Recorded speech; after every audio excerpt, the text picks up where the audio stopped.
Yo, people, welcome back to the Red Pitch Podcast.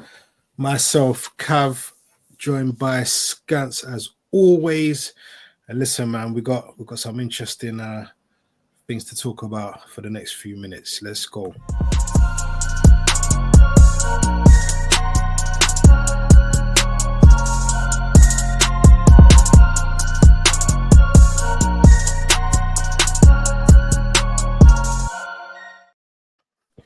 Yo, people, listen, let's get straight into this, man. Breaking news of today. Thomas Partey will be leaving Arsenal. He will not be renewing his contract. I know there's a lot of fans up in arms about it. Listen, I knew it was always going to be touch and go because allegedly Partey is asking for 250k. He's currently on 200. He wants 50 grand more, 2-year deal. And listen, man, he's 32 years old. Yes, last season was probably his best season in an Arsenal shirt, but since he's arrived, he has basically spent a large term out with different injuries, And for me, I just think to myself that, it's all good and well giving him that 250, but then if he gets injured again, you're going to hear a lot of fans saying, see, why did we give him 250?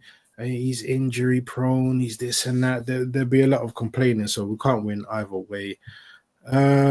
Scance, obviously, I know you're a Liverpool fan, so it don't really concern you. But on hearing the Thomas Partey news, what do you think? Do you think it's a move to let him go? I don't know, because obviously me and you talk all the time, and I think he's probably been your best midfielder this season. I know everyone's raving about Rice. I think Rice has been good in the second half of the season. The first half of the season, he wasn't really up to speed. Obviously, he picked up the red card, had an injury with a broken toe, so he wasn't really up to speed. I think Partey's been your best midfielder, and to be honest with you, I would have kept him. I can see what Arsenal doing, saying 250k is a bit much, but do you think Norgard is an upgrade on Partey? I mean, I'm gonna get to the Norgard thing in a minute. But I mean, with me, like I was saying today, it's like with Thomas Partey. Yes, he was our best midfielder last season, but I from what I've kind of heard as well and seen behind the scenes, I think it's a lot more to do with just the 250. I know there's like a history there with Berta from their time at Atletico as well. Yeah. And Thomas Partey's agent and the president at the time of Berta not really getting along at all and things like that. And, Partey had an interview last week saying, he'll always ride for his agent. So I believe it's not just the 250. I think it's the history, something to do with that as well. But quickly getting onto Norgard. Listen, man, Norgard is not a bad player. He's not a bad player. We've gotten Zubimendi already anyway, and Zubimendi was going to be the Partey replacement anyway. And with Norgard coming in, I think, yes, he's not a spring chicken. He's 31, but when I looked at looking at like his stats and everything, obviously we can't just go off stats because the eye test has been very good with Norgard as well. But going off the stats, he has been very good, and I just feel, for now, I think we're doing quite shrewd business to the point where 5 million on Kepa,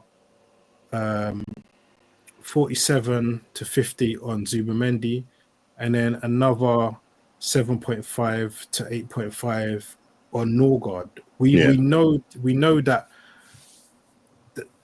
our money is mostly going to be spent on our attacking players. Do you get what I'm saying? And with Norgard, I just think that it's a nice player to come in. He's going to be used as rotation. He's not going to be the main man. Do you know what I mean? And it's not a bad player to come in and sit in the FA Cup and sit in the Carabao Cup games. Do you know what I mean? And like I said, with Rice as well, Rice could always drop back into the six as well. Anyway, yeah, I just don't think. I mean, for the price, I'm not complaining. Um, I think it's a good squad. It's a good squad player. hmm, You can't really complain about used to the Premier League, so there's no adaptation. Zubimendi, obviously, I think he's a quality player, but then you're running the risk of can he come in and hit the ground running? So I think that's where people get sort of skeptical of losing Partey because he's been there and done it. I know obviously he's had quite a few injuries. And that's why I think if you got your strikers in and then you brought in Norgard towards the end of the window, and say, yeah, he's sort of like a rotational player, used to the Premier League experience, I think people wouldn't be so upset about it because you haven't really done any business with the forward area where you need to do. I think that's where a lot of Arsenal fans are like sort of frustrated. It's like, why are you doing this? We need a striker. We need a striker. So I think if a striker came in first and then Norgard come in, I don't think fans would be upset. But because there's no striker coming in, because that's what everyone thinks you need, that's where the upset's coming. Because like you said, his stats really good. Watching him, he's a very good player. But I don't think The thing is, yeah, I understand people getting frustrated, but we are going to get a striker. We're a striker is coming in, so I know. Yes, we're buying. We've got like, let's say, the Keppers and the Norgards, but those are literally, they're just cheap and easy deals. They've been done so quick. You know, if you're looking at when you're looking at a top striker, you know, the striker deals when you're going to be paying 60, 70, 80 million, it's the negotiation is going to be a lot more in depth, and the clauses and the bonuses and this and that. Like, it's those deals take longer. Do you know what I mean? I hear that. But if you think about it, a lot of things have been going around saying that Arsenal can't tie up any deals until the 1st of July.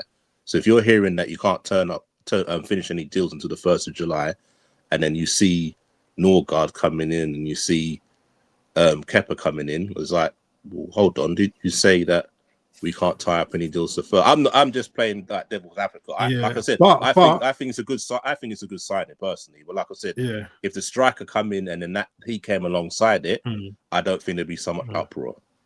But none of them have been officially presented yet. No, definitely. Do you get what I'm saying? So yeah, as we've heard from Fabrizio, this person signed, Ornstein, that person signed, but they've not been they've not been presented by Arsenal on our website to say, yes, Zubimendi, yes, Kepa, yes, things. So like I said, until the January 1st comes, I'm telling you, by the time January 1st comes, a striker will be through the door, as well as these other people. I just think I know fans are like, oh, but pre-season's not until the 23rd of July. The team's probably not welcome back until maybe a week before. So technically, let's say we've got like 2-3 weeks to make a signing. Like, there's time there. Do you know what I'm saying? There's a lot of time. I just think a lot of fans are, I don't know, just being a bit impatient with that one. That's my personally, but we can't. I can't blame fans because they've seen, fans are just seeing, like I said yesterday in the on Preacher's show, because fans are seeing Liverpool making Verts and this guy, and they're seeing Reinders and Shirky, and they're looking at us and thinking, no, man, we're supposed to be catching up. But listen, man, got to do stuff at our own pace. At our own pace. Definitely. We've seen where we've made early signings before. Tavares, Lokonga, Ramsdale, Fabio Vera, like we've seen, and then no one's happy with them. Do you know what I mean? So, let's take our time, getting the right people, and negotiate, man. Berta's there. I've got faith, man. So that's it. But before we go, I just wanted to ask you quickly about. I hate to keep bringing up this Isaac thing, but I just wanted to ask your personal opinion. Obviously, yesterday there was that report come out that said Liverpool can spend 200 million more if they want to in the transfer window, which I'm sure is exciting to a lot of fans. Do you feel that Isaac is the final piece to the puzzle, or do you think would you be happy just to get Isaac and no one else, or someone else? I think personally we're probably looking at two more signings. She's going. Isaac, we're going to test him, test the waters of him, and then I think a centre back as well, because obviously Kwanzaa's gone now to Bayer Leverkusen, so I think a centre back and a striker are probably the two positions that they'll go for, and then they'll do quite a few sales, and then obviously we're looking at Malik Fofana. And now, obviously, Leon's been relegated, so that could be a market opportunity where we can pick him up for pretty cheap. So we may go for him as well, even if one of the wingers don't go. Chiesa's meant to be going apparently. Napoli and Roma are chasing him because their new manager, who's their manager again? That tough tackler used to play for AC Milan, Gattuso. Yeah. He's the new manager. He's told, of the Italian team, and he's basically told him if he wants to be playing in the Italian team, he needs to be playing minutes. So I can see Liverpool doing a quick turnover. I've heard quotes of 15 to 20 million going to Napoli or Roma, which would be a good little double your money deal at the end of the day. Yeah. So I mean, yeah, you guys know. You guys know how to sell, so that's what I'm saying, man. So I think it'll be quite a few sales, and obviously Harvey Elliott's doing well in the under-21, scored another 2 goals today, so bit more money on his fee. Tyler Morton's playing out there as well in centre midfield. He's doing well, so another what's it called, academy player, pure profit, get some decent money for him as well. So why do you want to sell Elliott? I personally don't want to sell Elliott. I've always said this. I don't think he's athletic enough or quick enough for slot. That's why he's being sold, not for his ability. I think he's And if you look at it, Wirtz has come in now, and that was his position. Like the what's it called, the attacking midfielder. That's his position. That's the position he played a bit for us last year. He just interchanging with Sobosai little bits here and there, and then out wide is Mo Salah. That's the only other position you could play, and Salah's very rarely injured. And now we've got Frimpong. You see Frimpong probably covering Salah when he goes to the what's it called, AFCON. So it's going to be very difficult for him to get some minutes. To be honest with you, he's 20. He's 22 now. He wants to be playing week in, week out. So I feel he'll go in the summer. From the few interviews he's done during the summer, it sounds like he's probably gonna go. Yeah. What about Curtis Jones? Nah, Jones. I don't see Jones going. No. Nah, he's part of the quartet that interchange in the midfield. Yeah. So I don't think Jones will go. I rate Jones a lot. I know a lot of Liverpool fans get frustrated and say he holds onto the ball too much, but Slot likes him. At the end of the day, he started a lot. He started a lot of games last year, and he got his form, got him into the England squad, and he's done well in playing for England. You know what I mean? What's his name? Tuchel's played him in most games this season. He played him right back in the last international. So no, I think we'll keep Jones, man. Okay, that's fair. All right then. Well, listen, man, me and Scouts stuff been first video back for couple months, man. But yeah, we're gonna get back onto it. This is just a quick one today. Got so many things to do. About hour and a half. Tune in 9:35 tonight. Tune into Specs. Geordie Dread's show will be on the panel there as well. Continuing what we're talking about today and stuff. But listen, man, Scants, thanks for joining. And listen, man, we're gonna be on this, man. We're gonna have to come back tomorrow, bro. Yes, I'm sure there'll be something breaking tomorrow. Because I saw a little clips up before jumped on saying about Ben Jacobs saying something about Liverpool soon going to be putting in a bid. So I'm sure we'll talk about that more with Specs and the gang. Exactly, man. Let's try and get a video every day, man. Even if it's 10 minutes update, try and get something in every day, man. No problem.